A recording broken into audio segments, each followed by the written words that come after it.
Hi friends, I'm Cynthia McBride, the pastor at First Christian Church in Portland, Oregon. Thanks for joining me today for a little reflection. I'm in our kitchen, just a minute. So, moving to Oregon, one of the blessings I enjoy is the beautiful berries that are here. It's strawberry season. And it is such a blessing to have fresh fruit, fresh, sweet berries. Recently at a spiritual support group on Wednesday morning when friends from church were gathered, we were talking about life and we were sharing stories. One of the stories that I shared was about a summer when I was growing up and I went to my grandparents' house in Des Moines. Grandma and Grandpa had a strawberry patch. And that summer, I think it's the year after I was in third grade, I stayed with Grandma and Grandpa. And we picked strawberries every day. Early in the morning, I'd go out with my grandmother to the strawberry patch and we'd pick berries.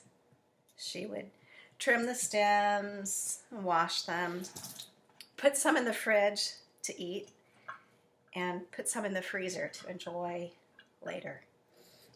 I've been thinking of Grandma a lot since I'm enjoying strawberries here in Oregon. Our friends at church in this spiritual support group, they gave recommendations on their favorite varieties of strawberries. A lot of folks here like the hoods.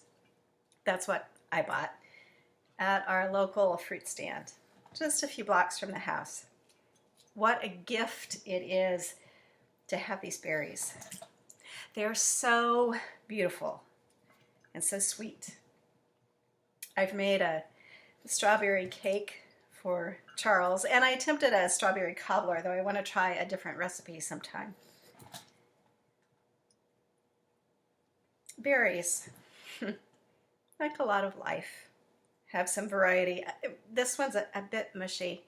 We'll skip it. There are a few that have gotten away from me. I really should have cleaned them as soon as I got home, but I've been busy. So there are a few that I'll set aside. You know, a few that are small and hard and more white than red, and a few that, well, they were better a day or two ago when I brought them home than they are now. But most of them are still wonderful. I've been thinking a little about that ratio of so much good and a few not so good. You know, you could just focus on the ruined strawberries, the mushy one or two, or that one that, well, you know, it's not quite ripe. There's a difference in the depth of color, that deep red, super sweet. But of course, when they're in a pie, even one that's a little tart tastes good with the one right next to it. Like I said, I've been thinking some about the ratio of how much good there is, and yet if you only focus on the bad, you are focused on mushy, overripe strawberries. Lately in Portland, we have had thousands, literally thousands of people walking every day in protests, peaceful protests, beautiful, actually, protests made of people of every color and nationality, every age, every background, folks walking together, law enforcement and citizens even side by side, walking and talking, working for change.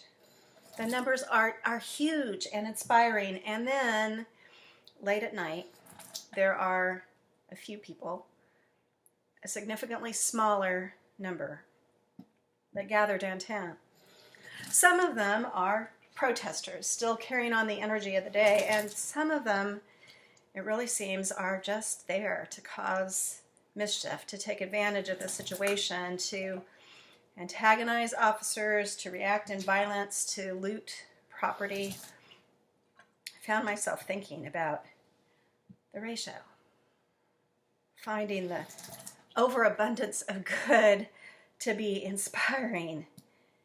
And yet sometimes the news focuses on those few. Do you have a ratio in your life too of an abundance of good from God and a small amount of frustration? The church I serve, First Christian Portland, is right downtown. There's a large houseless population in Portland.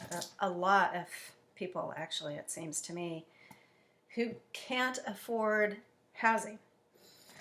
Many of them are working and holding down jobs or looking for jobs and wanting to work. Some of them have mental health issues and drug issues. Some of them are gay or trans kids that were kicked out of their families when they came out. Each of those people have a story to tell. Lately, with so much tension happening downtown, our friends who sleep outside on the streets and in tents, they have moved to different neighborhoods and different areas. And again, it seems like on the news you hear stories about the few that are really causing issues that may be destructive or violent, and yet so many. If you get to know them and hear their stories, people just like you and I, their life circumstances may be different. They may have challenges we can't even imagine, but they're kind of like the strawberries. Some are sweet and some are tart, but the vast majority put together are beautiful, amazing.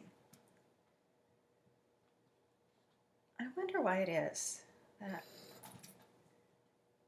sometimes there's so much good in the world, and it only takes a little bit to turn the good to less than desirable circumstances. Whether we're talking about protesters and rioters or houseless friends, maybe even talking about police officers. The vast majority of police officers that I have met since coming to Portland take their jobs very seriously, and they really view their work as a calling, a responsibility to care for all the citizens of our community. But there are some, I think in any city, there are some police officers who have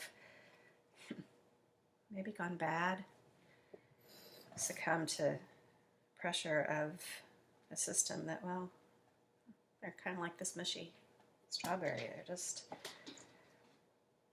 not a good influence on those around them. Such officers who wreak havoc and take lives instead of protecting lives need to be removed. But that doesn't mean that all police officers are bad. We live in challenging, complicated times. It's easy for some people to look at the houseless and say, anybody who sleeps on the street is just a bum. But is that a fair statement? There are some people who look at police officers and they even write in graffiti, ACAB, all cops are bad, or whatever the letters stand for. But that's surely not a fair assessment either. So many of these Oregon strawberries are delicious and delightful. If I only focused on the one or two that turned to mush in my fingers, or the few that were picked just too small and not ripe, I would be disappointed for sure. But oh, I would miss out on a beautiful treat. I'm thankful to live in Oregon, where the berries are ripe and sweet, and where protesters are taking seriously this time to call for justice. and where many officers are working at de-escalating tensions.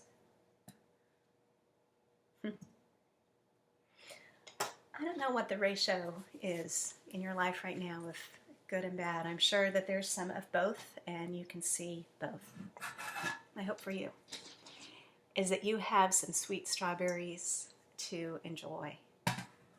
That you know some police officers who are good. That you have a conversation with someone who sleeps on the street and you see them as a human being. My hope for you, my friends, is that the good in your life far outweighs the bad. May God be with us all in strawberry season and in every season. Amen.